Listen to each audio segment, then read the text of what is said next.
안녕하세요. 애널리스트로 일하고 있는 박소연입니다. 조금 오래전의 일인데요. 전국 출판가에서 베스트셀러로 유명했었던 한국의 부자들이라는 책을 읽은 적이 있었습니다. 저는 부자가 된 사람들은 도대체 어떻게 부자가 됐을까 궁금해서 그 책을 꼼꼼하게 읽어봤었습니다. 그런데 다 읽고는 조금 실망스럽더라고요. 10명 중 8, 9이 전부 부동산으로 부자가 된 사람이었기 때문입니다.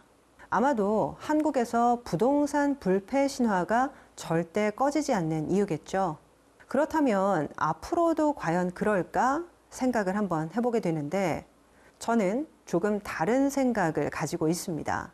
한국의 가계가 가지고 있는 전체 총 자산이 전부 얼마인지 한번 찾아보신 분이 있을까요? 매년 한국은행에서는 국민 대차 대조표라는 것을 발표하는데요. 2022년 기준 가계, 정부, 기업이 가진 자산을 합친 국민의 순 자산은 2경이고요. 이 중에 가계가 가진 순 자산은 그 절반인 1경이 조금 넘습니다. 그런데 말이죠. 이 1경이라는 숫자가 어떻게 구성되어 있는지 찾아봤더니 부동산과 토지 같은 비금융자산이 8,576조 원으로 77%였고요. 은행 예금이나 연금, 보험, 주식 같은 금융자산은 2,660조 원으로 약 23%의 비중을 차지하고 있었습니다. 즉, 가계자산에서 역시 부동산이 압도적인 비중을 차지하고 있었다는 거죠. 그런데 조금 더 흥미로웠던 부분이 있었는데 뭐였냐면요. 2008년도에는 전체 자산에서 부동산이 차지하는 비중이 지금보다 훨씬 높은 83.3%였습니다. 반면 금융자산이 차지하는 비중은 16.7%였고요. 그런데 약 15년의 세월이 흐르면서 아주 조금이지만 부동산 비중은 줄고 금융자산 비중이 늘어난 겁니다. 저는 이제 천천히 금융자산의 시대가 오기 시작한 것 아닌가 조심스럽게 예측을 하고 있습니다.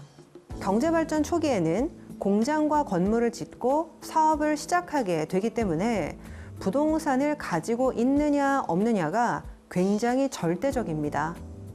이것은 주거에 있어서도 마찬가지인데 월세나 전세를 살다가 자가 보유율이 올라가면서 부동산의 비중이 증가할 수밖에 없게 되죠. 하지만 경제 발전이 어느 정도 완성 단계에 이르게 되면 토지나 건물보다는 무형 자산인 특허, 기술이 더 중요해지고 잉여 유동성이라는 것이 만들어지면서 자본이 축적되기 마련입니다. 그것이 바로 선진국이 개발도상국에 비해서 부동산보다 금융자산의 비중이 더 많은 형태를 띠는 이유입니다. 사실 이렇게 부동산에 지나치게 국부가 편중되어 있다는 것은 굉장히 많은 부작용을 야기하게 됩니다. AI 시대에 생산성 있는 산업에 투자되어야 할 자본이 땅, 건물, 아파트에만 묶여 있다면 나라 경제에는 이로울 것이 없겠죠. 아울러서 부동산과 토지의 가격 상승은 빈부격차, 도농 간 격차를 넘어서서 수도권과 지방의 불균형, 세대 갈등의 문제로까지 번지고 있는 상태입니다. 아마도 이것이 정부에서 앞으로 금융자산에 인센티브를 제공할 수밖에 없는 이유일 겁니다.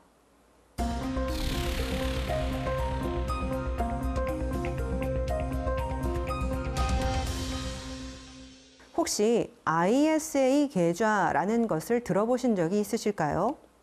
ISA는 Individual Savings Account의 약자이고요. 개인 종합 자산관리 계좌라는 뜻을 갖고 있습니다. 2016년에 국민들의 자산 형성을 돕겠다라는 취지로 정부가 만든 것인데요. 19세 이상의 국민이라면 누구나 개설이 가능합니다. 은행 계좌, 증권 계좌 너무 많아 복잡해 죽겠는데 또 계좌를 만들라는 이야기입니까? 좀 귀찮다고 생각하실 수도 있을 것 같아요. 그런데 이 계좌에 매우 큰 이점이 하나 있습니다.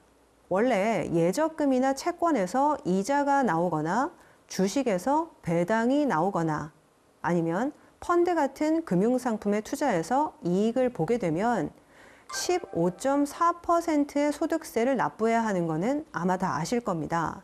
사실 4% 이자를 주겠다라고 해서 예금에 가입을 했는데 나중에 3%밖에 안 되는 이자가 입금돼서 도대체 왜 그런가 알아봤더니 세금을 떼서 그런 거였다라는 거 많이 경험해 보신 일일 겁니다. 하지만 이 ISA 계좌라는 것은 그 안에서 예금, ETF, 펀드, ELS 같은 다양한 상품에 투자를 하는데 순이익 기준 200만 원까지는 비과세를 해주고요. 그리고 서민형, 농어민형은 비과세 한도가 400만 원까지 2배이고요. 사실 비과세 혜택 그리 큰 것 같지는 않다. 근데 굳이 이걸 해야 되느냐라고 물으시는 분들도 있으실 것 같은데요. 손실을 본 것과 수익 본 것도 계좌 안에서 자동으로 통산되는 것도 장점이고요. 그리고 200만 원이 넘으면 9.9%의 세율로 분리과세가 가능합니다. 일단 세율 자체도 기존의 15.4%보다 굉장히 낮지만 일단 분리과세가 된다라는 것이 생각보다는 큰 장점입니다.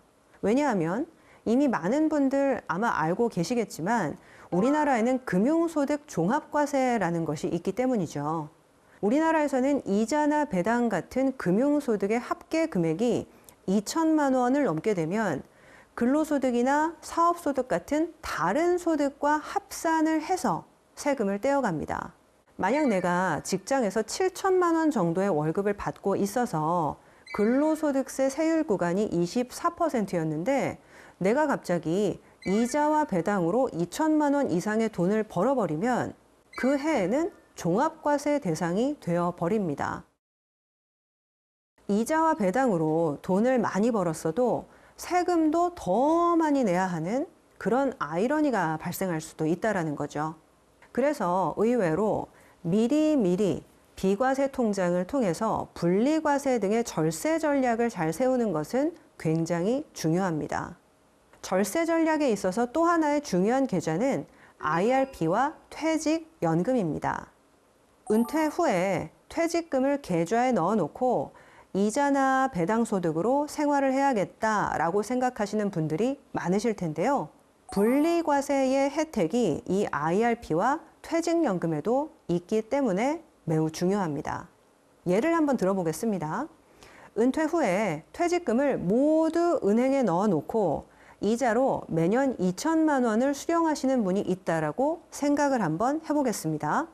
은행 예금의 이자 소득세 아시다시피 15.4%입니다. 그런데 이 돈을 개인형 IRP에서 연금으로 수령을 하셨다면 1,500만 원까지는 분리과세로 3.3에서 5.5%의 연금소득세만 납부하면 됩니다. 그런데 중요한 것은 개인연금과 IRP가 건강보험료에 있어서도 이점이 있다는 건데요. 국민연금 같은 공적연금은 연금을 받게 되면 그 연금 소득의 50%를 소득으로 잡아버립니다. 그런데 개인연금과 IRP는 조금 다른데요. 투자 수익이 많아도 건강보험료가 증가하지 않습니다. 건강보험료 산정 시 퇴직 IRP의 운용 수익은 사적연금 소득으로 분류가 되기 때문에 건강보험료에 영향을 미치지 않기 때문입니다. 물론 앞으로 제도가 어떻게 변경될지 모르겠지만 제도가 바뀔 때까지는 그 이점을 충분히 누리실 필요가 있다는 거죠. 결국 오늘 말씀드린 ISA 계좌, IRP, 개인연금 등 퇴직연금 관련된 계좌들을 잘 섞어서 운용의 묘를 발휘하시는 것이 굉장히 중요해질 것 같습니다.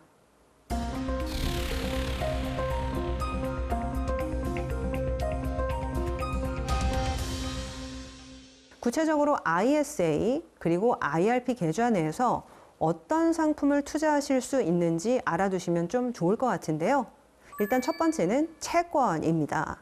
돈은 제대로 굴려보고 싶지만 원금 손실 가능성이 있는 상품에는 투자하고 싶지 않다라고 하면 채권 투자를 고려해 보실 수가 있는데요. 채권은 기업이 자금이 필요할 때 3년이나 5년 정도의 기한을 두고 자금을 빌리면서 발행해주는 증서입니다.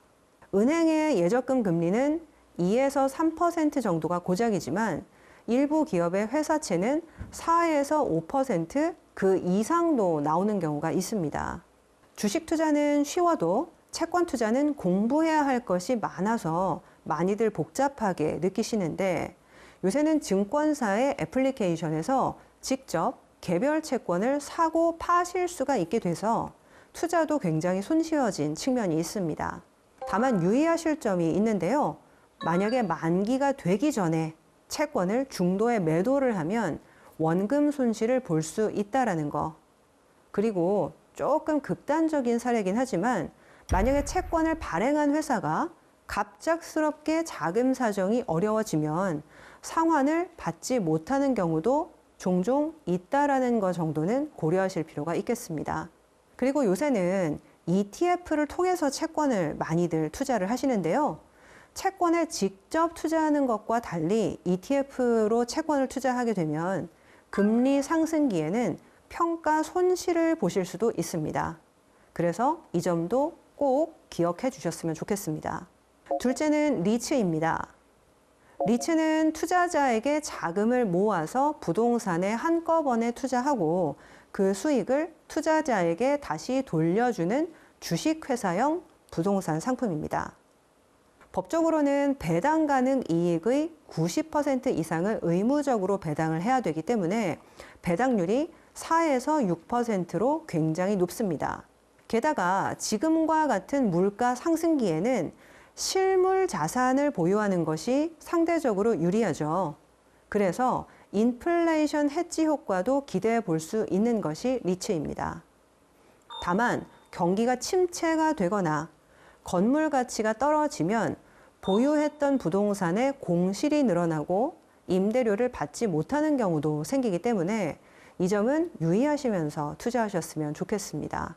또한 리츠 중에서 대출 비중이 높은 리츠는 시중금리가 올라가는 상승기에는 타격을 입을 수도 있겠죠. 그렇기 때문에 투자하실 때는 사업 설명서를 꼼꼼히 읽어보는 것이 좋겠습니다. 세 번째는 배당주입니다. 특정 회사에 대해서 내가 아주 오랫동안 깊이 공부했다.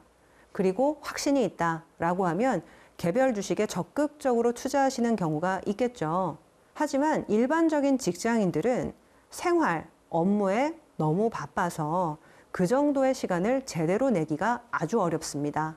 그래서 대안으로 매년 3에서 5% 이상 배당을 주는 고배당 기업에 집중적으로 투자해주는 주식형 펀드나 ETF를 몇 개쯤 알아두시는 것도 도움이 되실 수가 있습니다. 워낙 한국 주식시장에 대한 불신이 오래되다 보니까 사실 주식형 펀드라고 하면 투자를 꺼리는 분위기도 여전합니다. 미국 기업들은 연간 배당 수익률이 4에서 5%에 달하는 기업들도 많은데요. 한국 기업들은 사실 배당할 돈이 있으면 그걸로 투자해서 빨리 성장을 하는 게 낫다라는 생각 때문에 그가 내는 배당에 굉장히 인색했었습니다. 그런데 이제는 조금씩은 달라지는 분위기가 나타나고 있습니다. 배당주는 해외 상장 기업들도 공부해 보실 만한데요. 흥미로운 거는 한국 기업들과 달리 미국 기업은 대부분 3개월에 한 번씩 분기 배당을 지급하고요. 배당을 지급하는 시기도 각자 제각각이다라는 점입니다. 3개월에 한 번씩 지급을 하기 때문에 3, 6, 9, 12월에 지급하는 기업들도 있고요. 1, 4, 7, 10월에 지급하는 기업도 있습니다. 반면 2월, 5월, 8월, 11월에 지급하는 기업들도 있는데요. 그래서 최근에는 이런 구조를 활용해서 매월 배당이 지급될 수 있도록 구조를 짠 월배당 상품도 많이 출시가 되고 있습니다. 물론 배당을 꾸준히 받는다 하더라도요. 주가는 떨어질 수 있고 주식 자체에서 손해가 발생할 수도 있겠죠. 하지만 배당이 그것을 상쇄해주는 측면이 있기 때문에 주식 투자 중에서도 조금 더 안정성이 있는 방법이다라고 할 수 있을 것 같습니다.